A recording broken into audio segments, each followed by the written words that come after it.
అంటే అంటే ఎలా ఉంది, ఎవరు బాగా ఆడుతున్నారు? ప్రస్తుతానికి ఆడే వాళ్ళంతా బాగానే ఆడుతున్నారు. నిన్న ఆడిన గేమ్ లో సోనియా చాలా బాగా ఆడింది. మరి సంచాలక్గా ఎలా చేసింది నిన్న? సోనియా సంచాలక్గా కూడా బాగానే చేసింది. అంటే వాళ్ళకి ఫేవర్ గా బాల్స్ దొబ్బింది కదా? లేదు, ఎక్కువగా బ్లూ బాల్స్ విసిరింది. ఆరెంజ్ కన్నా కూడా బ్లూ బాల్స్ ఎక్కువ సర్కిల్లోకి వెళ్ళాయి. స్టార్టింగ్ నుంచి కూడా అబ్బాయి అవుట్ ఆఫ్ లైనే ఉన్నాడు. అది ఫేకే కదా, తప్పే కదా. అంటే లైన్లు క్రాస్ అయిన తర్వాత కూడా పాయింట్ ఇవ్వాలి అంటే మాత్రం అది తప్పే కదా.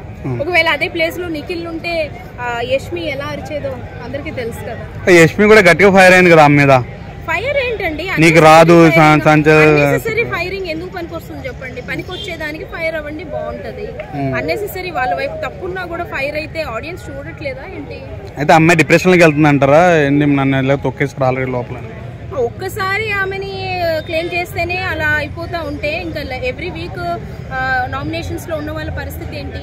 అంటే ఏమనిపిస్తుంది అంటే స్టార్టింగ్ నుంచి కూడా బిగ్ బాస్ తనకి చాలా అన్నమాట ప్లస్ ఇచ్చేసారు.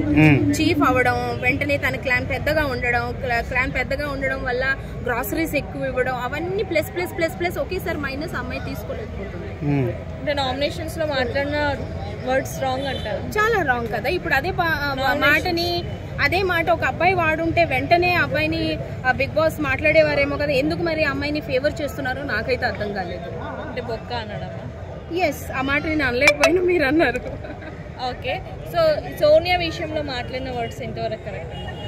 సోనియా విషయంలో మాట్లాడింది, సోనియా కూడా అంతకుముందు మాట్లాడింది కాబట్టి అంటే మనము ఆడియన్స్ గా ఎవరు తప్పు మాట్లాడినా తప్పే అంటాము. బట్ వాళ్ళు మాట్లాడుకునే దానికి వస్తే సోనియా కూడా మాట్లాడింది.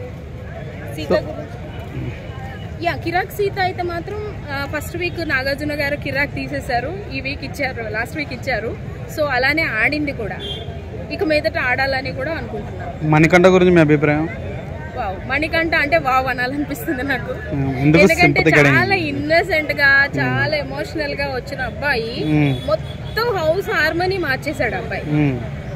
ఆ అబ్బాయి గేమ్ ప్లే గానీ అంటే మీరు చూస్తున్నారేమో లైవ్ లో చూసేటప్పుడు మొత్తం కెమెరాస్ ఆ అబ్బాయినే వాచ్ చేస్తున్నాయి. క్యాబేజీ గొడవ అయినప్పుడు మాత్రం మణికంఠ కరెక్టే మాట్లాడాడు. ఎందుకంటే తన క్లాన్ అయింది కూడాను, తను ఏది రైట్ అదే సపోర్ట్ చేశాడు. అంటే అక్కడ 15 క్యాబేజెస్ ఉన్నాయి, అయిపోయిన తర్వాత వీళ్ళు అయిపోయినట్టే కదా, వీళ్ళు తీసుకోవట్లేదు, అది తప్పే కదా. నువ్వెందుకు అంటే వాళ్ళు ఎప్పుడు ఒకరిది లాక్కోవడానికే చూసే టైపు కాబట్టి లాక్కోమని ఎందుకు చెప్పలేదని అడుగుతున్నారు. అది నాకు కరెక్ట్ అనిపించలేదు. Manikanta is right. Manikanta romance కూడా చేస్తున్నారు, ఎలా అనిపిస్తుంది? ఆ అబ్బాయి ఎందుకో మరి అవుట్ ఆఫ్ వెళ్ళిపోతున్నాడు. వెనక నుంచి ఆమెను పట్టుకుని హక్ చేసుకోపోయింది, అది పెద్ద వైరల్ అవుతుంది. వైరల్ అవ్వాలని చేశాడో ఏమో నాకైతే తెలీదు. మరి యష్మి కొంచెం అన్కంఫర్ట్ ఫీల్ అయింది. యష్మి మణికంఠతో మాత్రమే అలా ఫీల్ అయింది, ఇంకెవరైనా అయితే అదేదో యష్మి ముఖం మీద చెప్పొచ్చు కదా, ఎందుకు పెద్ద వెళ్ళిపోయినాక వేరే వాడు చెప్తుంది నన్ను ఇట్లా పట్టుకుని నాకు ఇష్టం లేదబ్బా అని చెప్పి.